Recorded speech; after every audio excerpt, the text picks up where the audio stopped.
Young African kuelekea katika mchakato wake wa kutafuta kocha mpya ambaye atarisi mikoba ya Pedro, na macho yao yamekuwa yakiangazia katika makocha ambao ni manguli kwelikweli katika soka la Afrika, na macho yao yamekuwa yakiangalia ni kocha gani ambaye anaweza akaja akakinoa kikosi cha Young African na kukipatikia mafanikio makubwa ambayo wao wanahitaji na malengo ambayo wamejiwekea kuelekea msimu wa 2026 2027.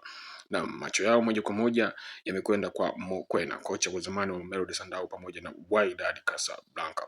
So mpaka sasa hivi mazungumzo yanakwenda vizuri dhidi ya kocha huyo Mokoena. Ni kocha ambaye ni mzuri na alifikisha Mamelodi katika nafasi nzuri sana na kufanikiwa kuchukua makombe mbalimbali akiwa na Mamelodi Sundowns, lakini pia hivyo hivyo ikumbuke kwamba kocha huyu alikwenda Wydad Casablanca napo alifanya vizuri kwa mafanikio makubwa.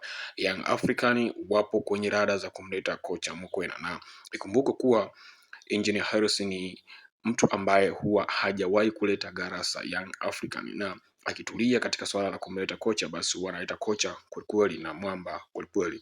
Hivyo mpaka sasa mazungumzo yanakwenda vizuri na kocha huyo Mokoena. Kwa hiyo tutegemee kumuona Mokoena akiwepo viunga vya Jangwani. Young African watakuwa chini ya msauzi huyo kuelekea msimu wa 2026 2027.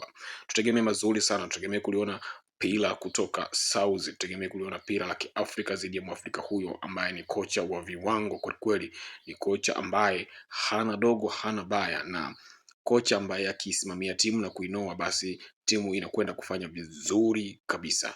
Hivyo mpaka sasa pongezi ziende kwa Engineer Hersi ambaye amekuwa akifanya vitu vikubwa sana ndani ya Young Africa. Mokoena sasa ni mali ya Young African.